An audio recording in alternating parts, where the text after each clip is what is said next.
2. Traité de l'enfer de saint Françoise Romaine. Chapitre I du lieu de l'enfer, de son prince, de l'entrée des âmes dans ce lieu d'horreur, et des peines qui leur sont communes. Un jour que la servante de Dieu était très souffrante, elle s'enferma dans sa cellule, pour se livrer en toute liberté à l'exercice de la contemplation, où elle trouvait sa consolation et toutes ses délices. Il était environ 4 heures après midi, elle fut aussitôt ravie en extase, et l'archange Raphaël, qu'elle ne vit pas alors, vint la prendre, et la conduisit à la vision de l'enfer. Arrivée, à la porte de ce royaume effroyable, elle lut ces paroles écrites en caractères de feu: ce lieu est l'enfer, où il n'y a ni repos, ni consolation, ni espérance. Cette porte étant ouverte, elle regarda et vit un abîme si profond et si épouvantable, que depuis elle n'en pouvait parler sans que son sang se glaçât d'effroi. De cet abîme sortaient des cris affreux et des exhalaisons insupportables. Alors elle fut saisie d'une horreur extrême, mais elle entendit la voix de son conducteur invisible, qui lui disait d'avoir bon courage, parce qu'il ne lui arriverait aucun mal. Un peu rassurée par cette voix amie, elle observa plus attentivement cette porte, et vit que déjà fort large à son entrée, elle allait en s'élargissant toujours davantage dans son épaisseur, mais dans cet affreux corridor régnaient des ténèbres inimaginables. Cependant il se fit pour elle une lumière, et elle vit que l'enfer était composé de 3 régions, l'une supérieure, l'autre inférieure, et l'autre intermédiaire. Dans la région supérieure, tout annonçait de graves tourments. Dans celle du milieu, l'appareil des tortures était encore plus effrayant, mais, dans la plus basse région, la souffrance était incompréhensible. Ces 3 régions étaient séparées par de longs espaces, où les ténèbres étaient épaisses, et les instruments de torture en nombre prodigieux et extraordinairement variés. Dans cet abîme effroyable, vivait un immense dragon qui en occupait toute la longueur. Il avait sa queue dans l'enfer inférieur, son corps dans l'enfer intermédiaire et sa tête dans l'enfer supérieur. Sa gueule était béante dans l'ouverture de la porte qu'il remplissait tout entière, sa langue sortait d'une longueur démesurée, ses yeux et ses oreilles lançaient des flammes sans clarté, mais d'une chaleur insupportable, sa gorge vomissait une lave brûlante et d'une odeur empestée. Françoise entendit dans cet abîme un bruit effroyable. C'étaient des cris, des hurlements, des blasphèmes, des lamentations déchirantes, et tout cela mêlé à une chaleur étouffante, et à une odeur insoutenable, lui faisait un tel mal, qu'elle crut que sa vie allait s'anéantir. Cependant son guide invisible la rassura par ses inspirations, et lui rendit un peu de courage. Elle en avait besoin pour soutenir la vision dont nous allons parler. Elle aperçut Satan sous la forme la plus terrifiante qu'il soit possible d'imaginer. Il était assis sur un siège qui ressemblait à une longue poutre, dans l'enfer du milieu, et cependant sa tête atteignait le haut de l'abîme, et ses pieds descendaient jusqu'au fond. Il tenait ses jambes écartées, et ses bras étendus, mais non en forme de croix. Une de ses mains menaçait le ciel, et l'autre semblait indiquer le fond du précipice. 2 immenses cornes de cerf couronnaient son front, elles étaient fort rameuses, et les innombrables petites cornes qui en sortaient, comme autant de rameaux, semblaient autant de cheminées par où s'échappaient des colonnes de flammes et de fumée. Son visage était d'une laideur repoussante et d'un aspect terrible. Sa bouche, comme celle du dragon, vomissait un fleuve de feu très ardent, mais sans clarté et d'une puanteur affreuse. Il portait au cou un carcan de fer rouge. Une chaîne brûlante le liait par le milieu du corps, et ses pieds et ses mains étaient également enchaînés. Les fers de ses mains étaient fortement cramponnés dans la voûte de l'abîme, ceux de ses pieds tenaient à un anneau fixé au fond du gouffre, et la chaîne qui lui liait les reins, liait aussi le dragon dont nous avons parlé. À cette vision en succéda une autre. La servante de Dieu aperçut de tous côtés des âmes que les esprits qui les avaient tentées ramenaient dans cette affreuse demeure. Elles portaient leurs péchés écrits sur leur front en caractères si intelligibles, que la sainte comprenait pour quel crime chacune d'elles était damnée. Ces lettres, du reste, n'étaient que pour elles seules, car ces âmes malheureuses ne connaissaient réciproquement leurs péchés que par la pensée. Les démons qui les conduisaient, les accablaient de plaisanteries, de reproches amers et de mauvais traitements, qu'il serait difficile de raconter, tant la rage de ces monstres était inventive. À mesure que ces âmes arrivaient à l'entrée du gouffre, les démons les renversaient et les précipitaient, la tête la première, dans la gueule toujours ouverte du dragon. Ainsi engloutie, elle glissait rapidement dans ses entrailles, et à l'ouverture inférieure, elles étaient reçues par d'autres démons qui les conduisaient. Traité de l'enfer Sainte Françoise Romaine. 3. Aussitôt à leur prince, ce monstre enchaîné, dont nous venons de parler. Il les jugeait sur le champ, et après avoir assigné le lieu qu'elles devaient occuper selon leurs crimes, il les livrait à des démons qui lui servaient de satellites pour les y conduire. La Sainte remarqua que cette translation ne se faisait pas de la même manière que celle des âmes qui passent du purgatoire au paradis. Quoique la distance que ces dernières ont à parcourir soit incomparablement plus grande que celle d'un enfer à l'autre, puisqu'il leur faut traverser la terre, le ciel des astres et le cristallin, pour arriver à l'empyrée, cependant ce voyage se fait dans un clin d'œil. La marche des âmes que Françoise voyait emportées par les gardes du tyran infernal, était au contraire fort lente, tant à cause des ténèbres épaisses, qu'il leur fallait traverser avec une sorte de violence, que des tortures qui leur faisaient souffrir dans les espaces intermédiaires dont nous avons parlé. Ce n'était donc qu'après un certain temps que les démons finissaient par les déposer au fond de l'abîme. Françoise vit aussi arriver d'autres âmes moins coupables que les premières, et cependant réprouvées, elles étaient précipitées dans la gueule du dragon, présentées à Lucifer, jugées et transférées par les démons, comme les autres, mais, au lieu de descendre au fond du gouffre, elles montaient dans l'enfer supérieur, avec la même lenteur néanmoins, et en subissant des tourments proportionnés à leurs péchés. Arrivées dans leur prison, elles y trouvaient une multitude de démons en forme de serpents et de bêtes féroces, dont la vue les terrorisait. Les regards de Satan les épouvantaient encore davantage, et, sans parler de l'incendie général dans lequel elles étaient enveloppées, le feu qui sortait du prince des ténèbres leur faisait cruellement sentir son ardeur dévorante. Autour d'elles régnait une nuit éternelle, en sorte que rien ne pouvait faire diversion aux peines qu'elle endurait.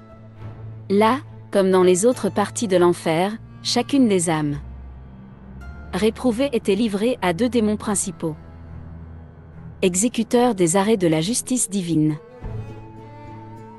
La fonction du premier était de la frapper, de la déchirer et de la tourmenter sans cesse, celle du second était de se moquer de son malheur, en lui reprochant de se l'être attiré par sa faute, de lui rappeler continuellement le souvenir de ses péchés, mais de la manière la plus accablante, en lui demandant comment elle avait pu céder aux tentations, et consentir à offenser son Créateur, de lui reprocher enfin tous les moyens qu'elle avait eus de se sauver, et toutes les occasions de faire le bien, qu'elle avait perdu par sa faute. De là des remords déchirants, qui, joints aux tourments que l'autre bourreau lui faisait éprouver, la mettaient dans un état de rage et de désespoir, qu'elle exprimait par des hurlements et des blasphèmes. La charge confiée à ces deux démons n'était pourtant pas exclusive, tous les autres avaient également droit de l'insulter et de la tourmenter, et il ne manquait pas d'engouseurs. La servante de Dieu ayant désiré savoir quelle différence il y avait entre les habitants des trois provinces de ce royaume effroyable, il lui fut dit que, dans la région inférieure, étaient placés les plus grands criminels, dans celle du milieu les criminels médiocres et dans la région supérieure les moins coupables des réprouvés. Les âmes que vous voyez dans ce lieu le plus haut, ajouta la voix qui l'instruisait, sont celles des Juifs qui, à leur opiniâtreté près, vécurent exemptes de grands crimes, celles des chrétiens qui négligèrent la confession pendant la vie, et en furent privés à la mort, etc.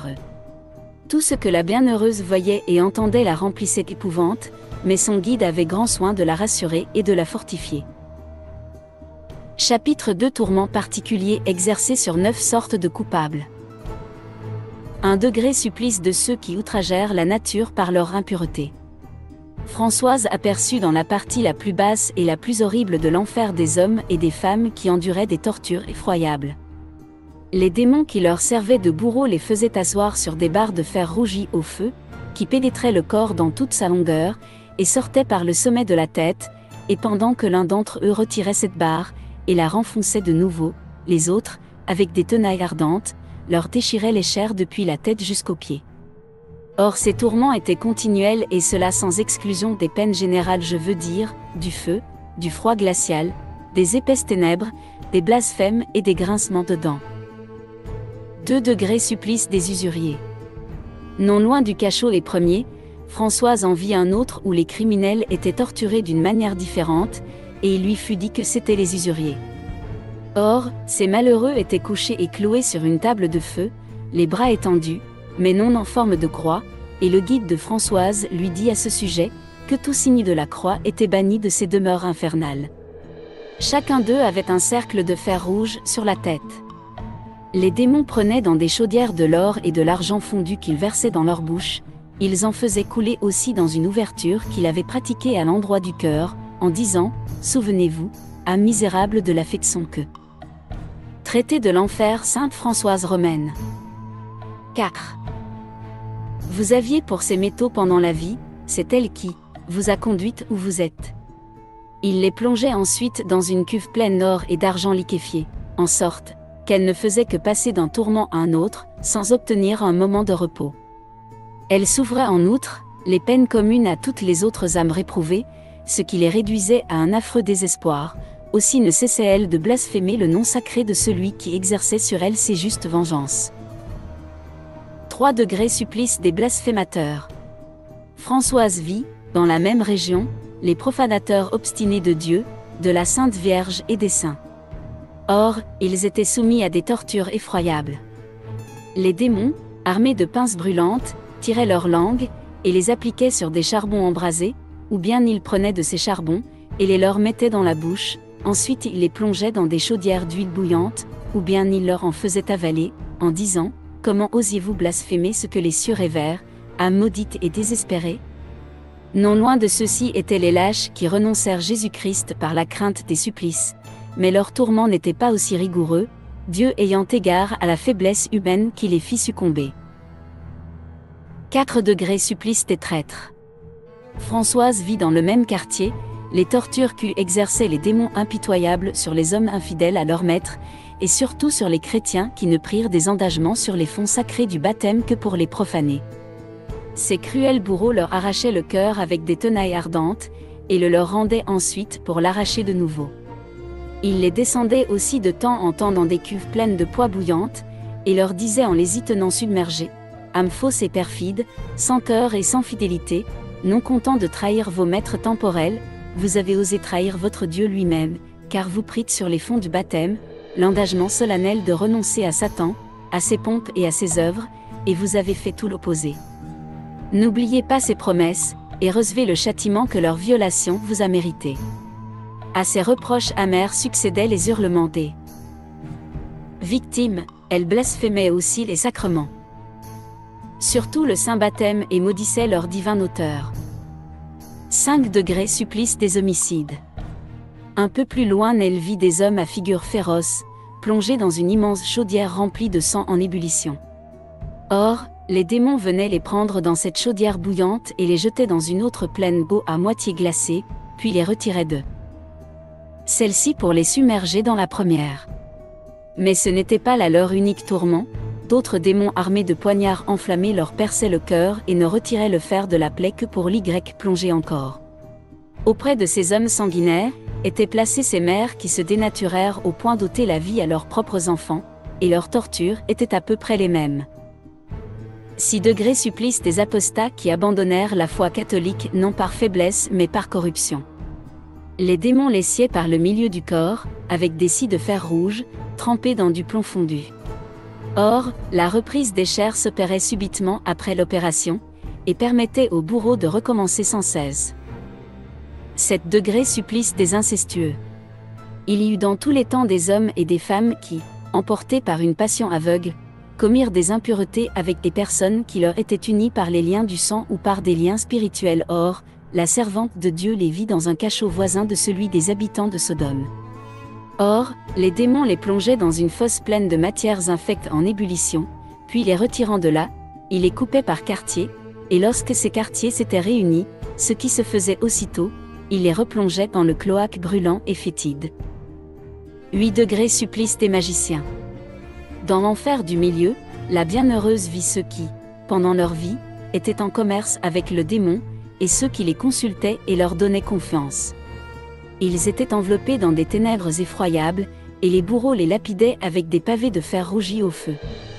Il y avait là un gril carré, au milieu duquel brûlait un feu terrible. Or, de temps en temps les démons couchaient leurs victimes sur ce gril, et les y tenaient fortement enchaînées, puis ils les retiraient de là pour les lapider encore. 9 degrés supplice des excommuniés. La servante de Dieu remarqua que toutes les âmes précipitées dans la gueule du démon ne sortaient pas de son corps. Ayant eu le désir de savoir quelles étaient les âmes qu'elle ne voyait pas reparaître, il lui fut dit que c'étaient les âmes de ceux qui étaient morts dans l'excommunication. Elles descendent, ajouta la voix qui l'instruisait, dans la queue du dragon, qui se prolonge jusqu'au fond de l'abîme, et est un vaste foyer où brûle un feu dévorant. Elles étaient donc renfermées dans cette affreuse prison, et les démons qui rôdaient autour, leur criaient d'une voix insultante, « C'est donc vous, qui, aveuglés par vos passions et hébétés par la sensualité, avez méprisé les foudres de l'Église. Eh bien, bouillez maintenant. » Traité de l'enfer Sainte Françoise Romaine. 5. Dans la queue du dragon. Hélas! Hélas! Répondaient du dedans des voix plaintives, quelle infortune est la nôtre, et quels maux affreux nous endurons. Chapitre 3. Comment les péchés capitaux sont punis dans l'enfer inférieur. 1 degré tourment des orgueilleux. La bienheureuse aperçut une vaste prison dont les habitants étaient fort nombreux, et on lui dit que c'étaient les superbes. Cette prison était divisée en plusieurs pièces, où les victimes étaient classées selon les diverses espèces de ce péché. Les ambitieux étaient ceux que les démons paraissaient mépriser davantage. Autant ces misérables avaient été affamés des honneurs pendant leur vie, autant ils étaient rassasiés d'opprobre et de confusion. En punissant ceux-ci, ils n'oubliaient pourtant pas les autres. Chaque famille d'orgueilleux, si je puis parler ainsi, avait sa peine propre et particulière, mais qu'il y avait un châtiment horrible qui leur était commun à tous. Au milieu de cette prison spéciale était posé un lion énorme d'airain rougi par le feu. Sa gueule était levée en l'air et largement ouverte, et ses mâchoires, en guise de dents, étaient armées d'un grand nombre de rasoirs affilés. Son ventre était un repaire de serpents et d'autres bêtes venimeuses, et l'ouverture postérieure était comme l'entrée du corps de ce monstre, garni de lames brûlantes et horriblement acérées. Or, les démons chargés de tourmenter ces tristes victimes, les lançaient en l'air de manière à les faire retomber dans la gueule du lion. Toutes tranchées et presque divisées par les rasoirs, elles passaient par la gorge de ce monstre et tombaient dans ses larges entrailles, au milieu des reptiles qui fourmillaient dans ce lieu infect, et exerçaient sur elles leur rage infernale. Elles gravitaient ensuite vers la partie postérieure où des démons les saisissaient avec des pinces ardentes, et les tiraient violemment à eux, à travers les rasoirs dont l'ouverture était bordée, et ce jeu cruel et bourreau le recommençait sans cesse. Ces âmes, irritées et enragées par d'aussi horribles tourments, hurlaient d'une manière affreuse et proféraient des blasphèmes effroyables. Hurlez, leur disaient les esprits infernaux, hurlez, super maudits, qui fîtes si longtemps la guerre au Créateur sur la terre. Vous avez bien raison de vous désespérez, car vos malheurs ne finiront jamais. 2 degrés tourment des réprouvés qui furent sujets à la colère. Françoise remarqua qu'il était puni selon leurs divers degrés de culpabilité, mais voici une peine qui leur était commune. Il y avait dans leur prison un serpent d'airain, que le feu de l'enfer maintenait continuellement embrasé. Sa poitrine était large, son cou élevé comme une colonne et sa gueule béante. Dans cette horrible gueule étaient plantées en forme de croissant de longues et fortes aiguilles, dont les pointes étaient dirigées vers la gorge de l'animal. Or, les démons, prenant ces âmes dont nous parlons, les lançaient par cette ouverture dans le corps du monstre, puis ils les en retiraient avec des tenailles ardentes toutes déchirées par les pointes qu'elles rencontraient à leur sortie. Or, elles souffraient continuellement ce supplice, qui les réduisait à un affreux désespoir, et leur arrachait les plus effroyables blasphèmes. 3 degrés tourment des avares. La bienheureuse vit ensuite les avares dans une fosse remplie de gros serpents qui avaient des bras.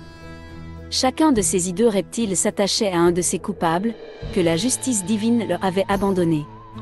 Il lui frappait la bouche de sa queue, lui déchirait le cœur avec les dents, et l'étreignait dans ses bras, de manière à l'étouffer, si cela eût été possible, mais d'autres démons venaient les arracher à leur affreux embrassement, avec des tenailles de fer, qui les déchiraient d'une manière horrible, et allaient les plonger dans une seconde fosse remplie d'or et d'argent liquéfié, les accablant de leur dérision et de leur sarcasme.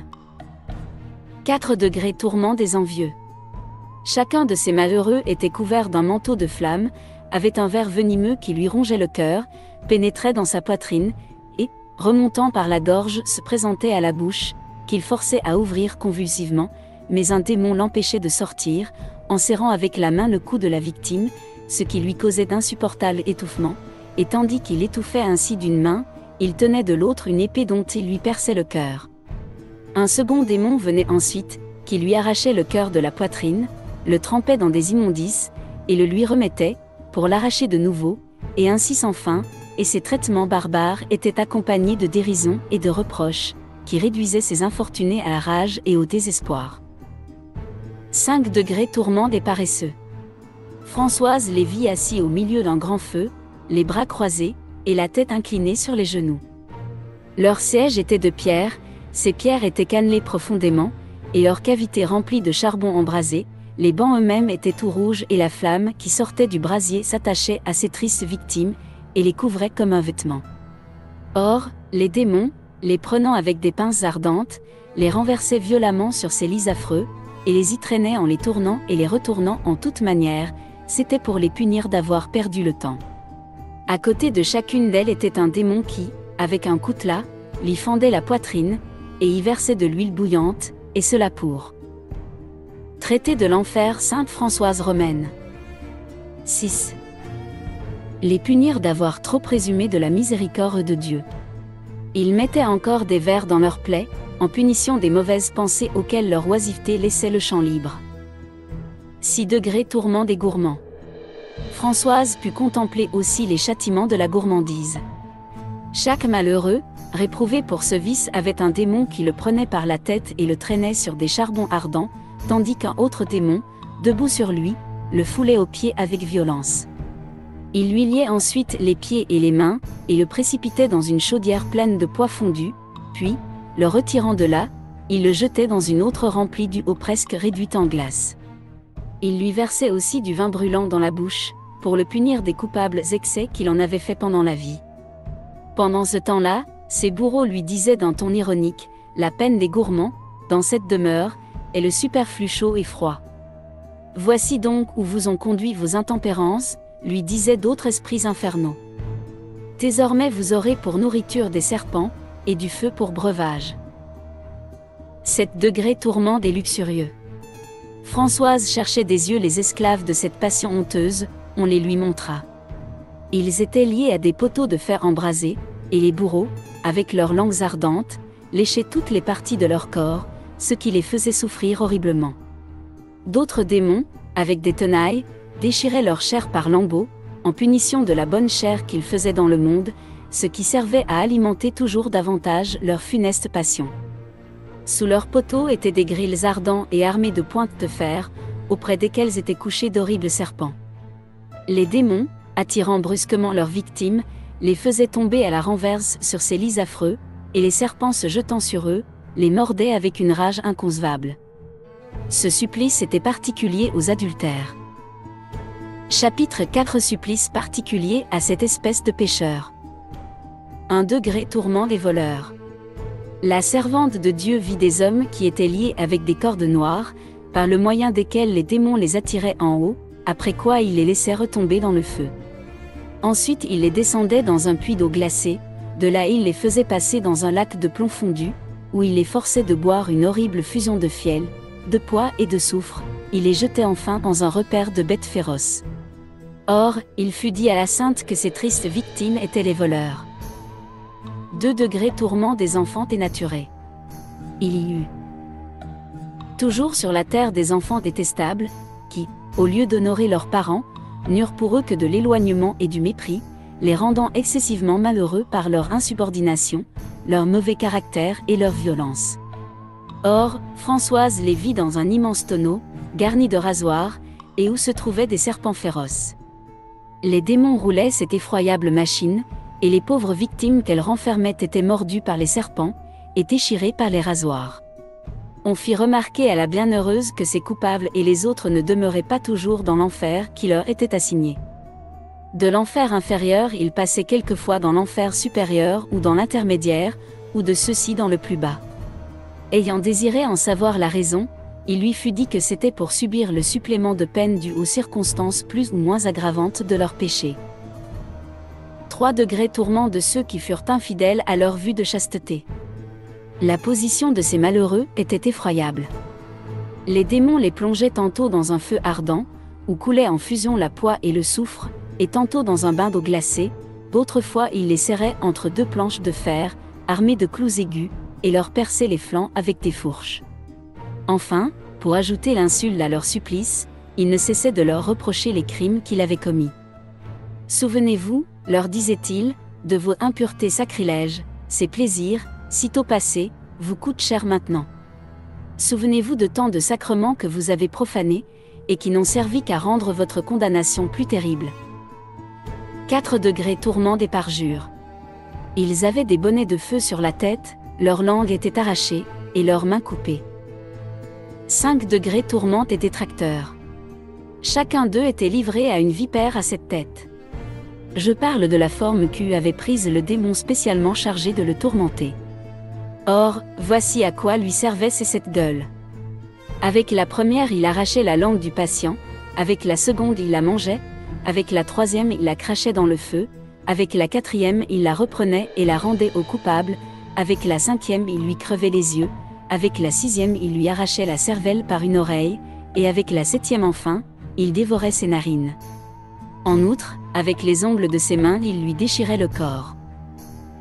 6 degrés tourment des vierges folles. Françoise vit ces âmes qui, fort jalouses de conserver leur virginité corporelle, prenaient peu de soin de la pureté de leur cœur. Les démons les flagellaient cruellement avec des chaînes de fer rouge. Traité de l'enfer Sainte Françoise Romaine. 7 degrés tourment des veuves vicieuses. Elles étaient liées aux branches d'un énorme pommier, la tête renversée en arrière, et les démons leur faisaient manger des pommes pleines de vers.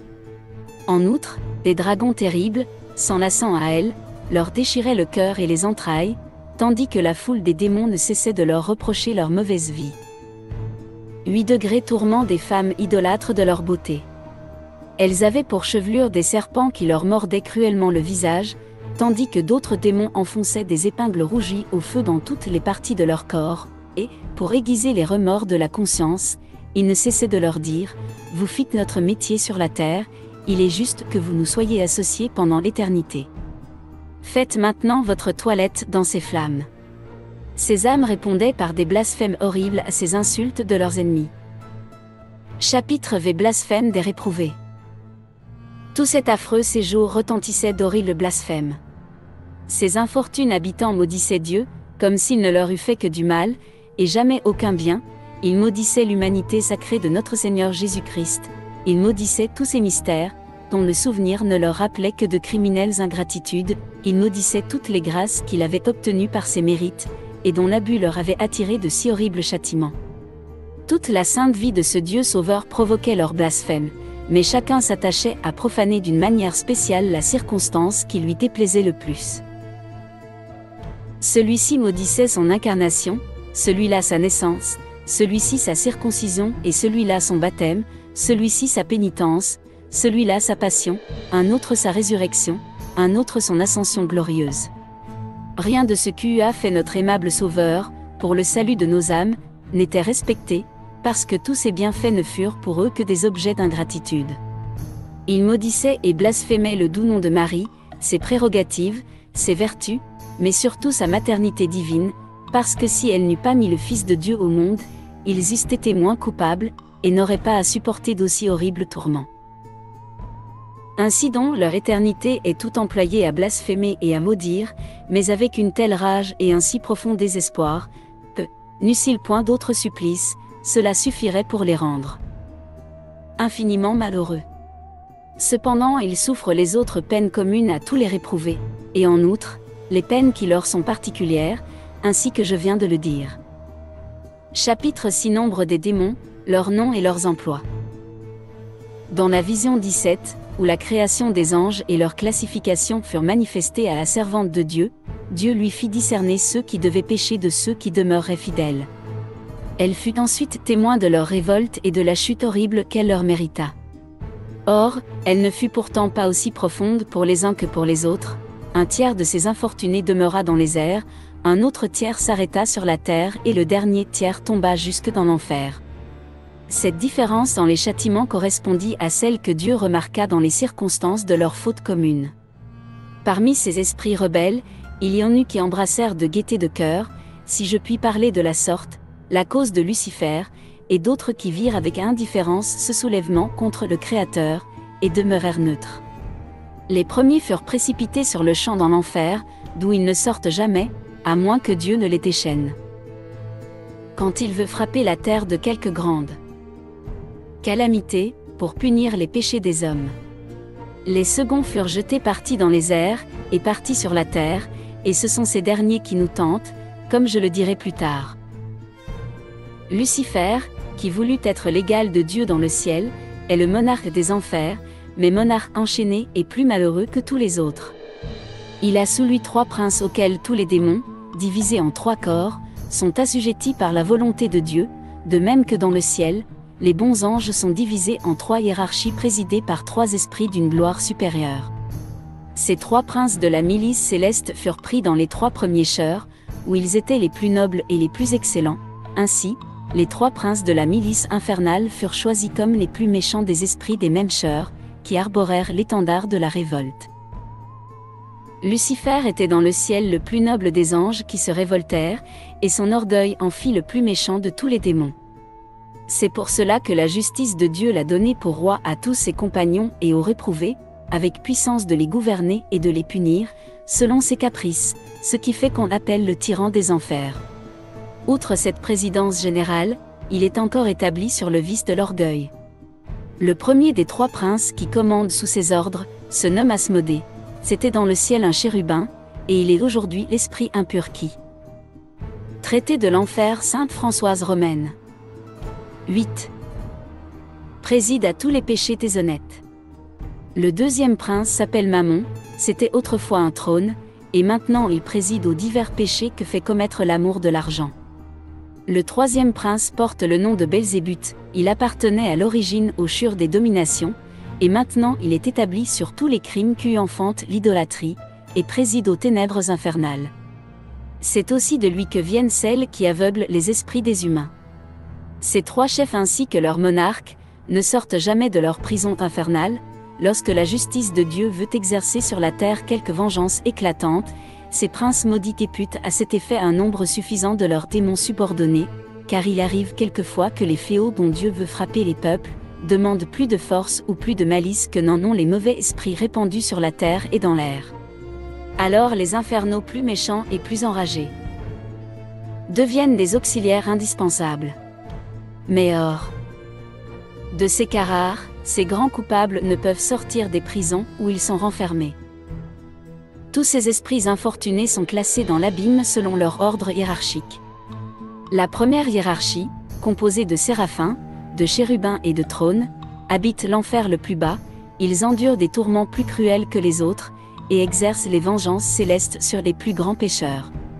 Lucifer qui fut d'un séraphin, exerce sur eux une spéciale autorité, en vertu de l'orgueil dont il a la haute présidence. Les démons de cette hiérarchie ne sont envoyés sur terre, que, lorsque la colère de Dieu permet que l'orgueil prévale pour punir les nations.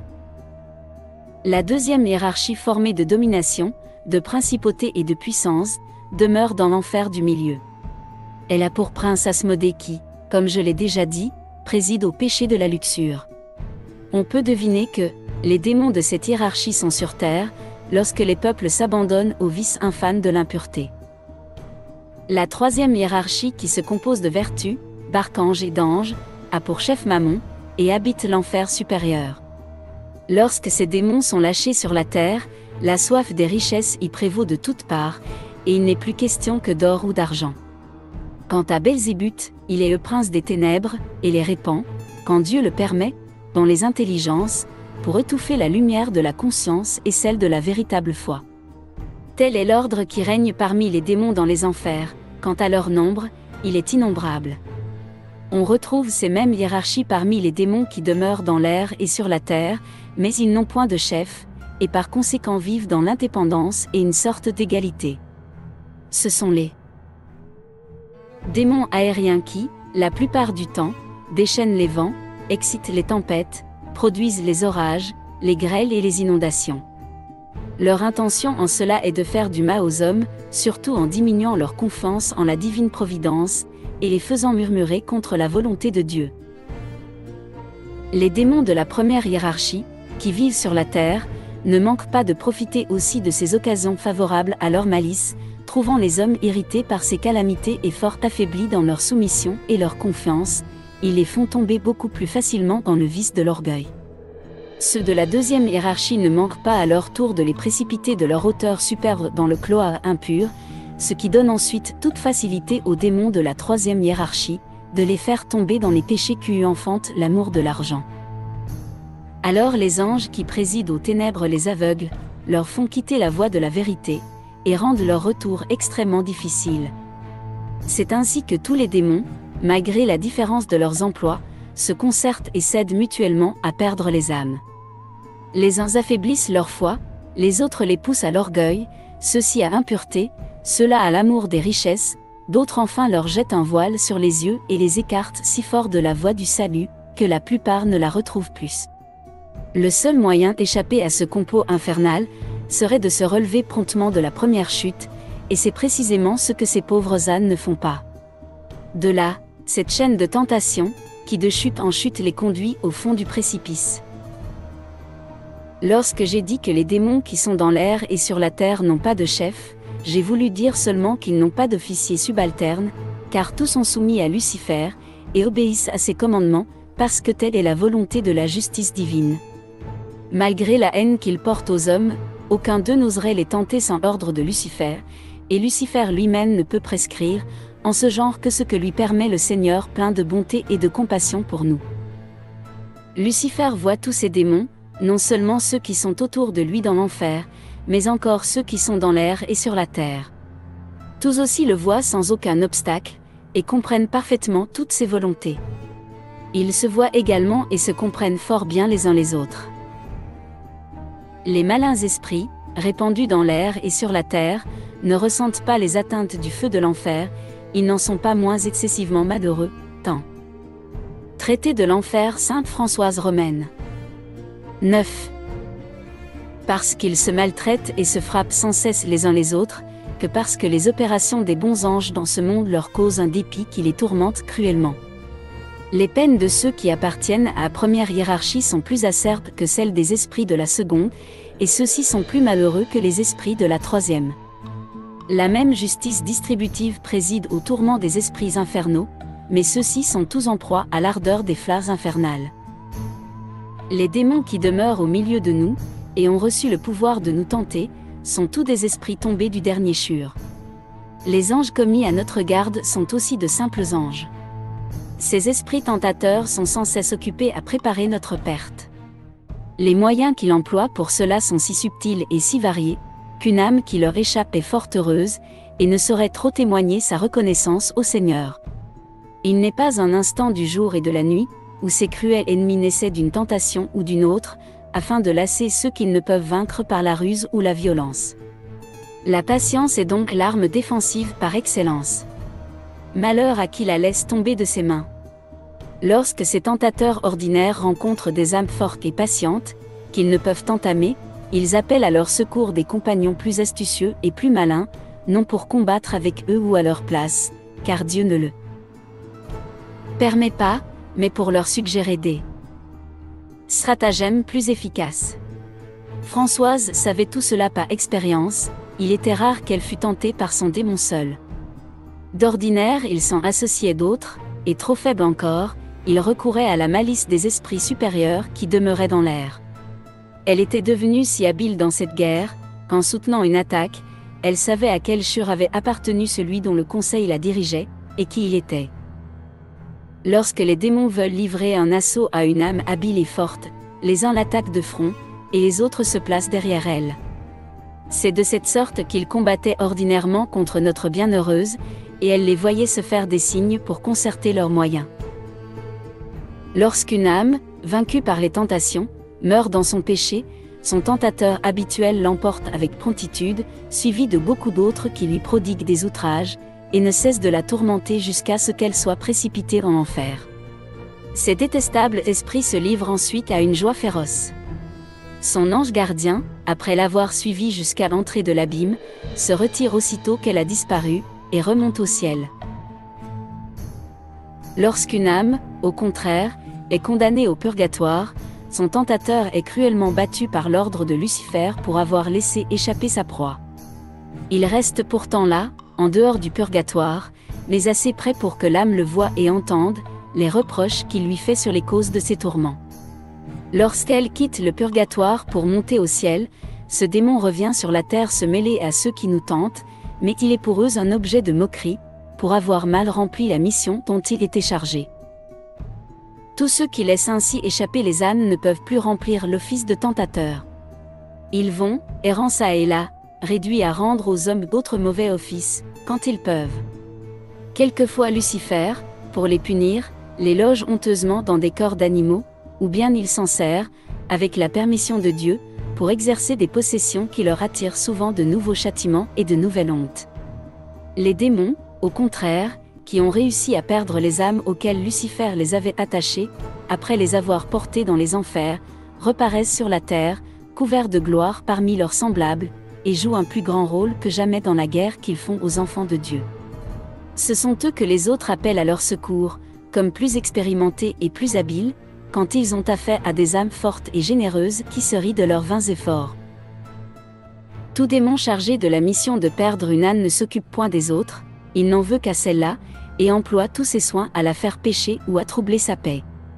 Cependant, quand il l'a vaincue, il la pousse, autant qu'il peut, à tenter, à molester ou à scandaliser d'autres âmes. Il y a d'autres démons du même genre que ceux qui nous tentent, qui vivent au milieu de nous sans nous attaquer.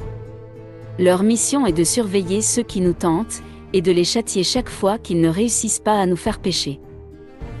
Chaque fois qu'ils entendent prononcer dévotement le saint nom de Jésus, ils se prosternent spirituellement, non de bon cœur, mais par force. Françoise en vit une fois plusieurs en forme humaine, qui à ce nom sacré qu'elle prononçait en conversant avec son confesseur, inclinèrent leur front avec un profond respect, jusque dans la poussière. Ce nom sacré est pour eux un nouveau supplice, qui les fait souffrir d'autant plus cruellement, que la personne qui le prononce est plus avancée dans l'amour, et plus parfaite. Lorsque les impies profanent ce nom adorable, ces esprits réprouvés ne s'en attrissent pas, mais ils sont forcés. Traité de l'enfer Sainte Françoise Romaine. 10. De s'incliner, comme pour réparer l'injure qui lui est faite. Ils en agissent de même lorsqu'on le prend en vain. Sans cette adoration forcée, il serait bien content d'entendre blasphémer ce saint nom. Les bons anges, au contraire, en pareilles occasions, l'adorent profondément, le louent et le bénissent avec un amour incomparable. Lorsqu'il est prononcé avec un vrai sentiment de dévotion, ils lui rendent les mêmes hommages, mais avec un vif sentiment de joie. Chaque fois que notre bienheureuse proférait ce très saint nom, elle voyait son archange prendre un air extraordinairement joyeux, et s'incliner d'une manière si gracieuse, qu'elle en était tout embrasée d'amour. Lorsque les âmes vivent dans l'habitude du péché mortel, les démons entrent en elles, et les dominent en plusieurs façons, qui varient selon la qualité et la quantité de leurs crimes, mais quand elles reçoivent l'absolution avec un cœur contrit, ils perdent leur domination, délogent au plus vite, et se remettent auprès d'elles pour les tenter de nouveau, mais leurs attaques sont moins vives, parce que la confession a diminué leur force.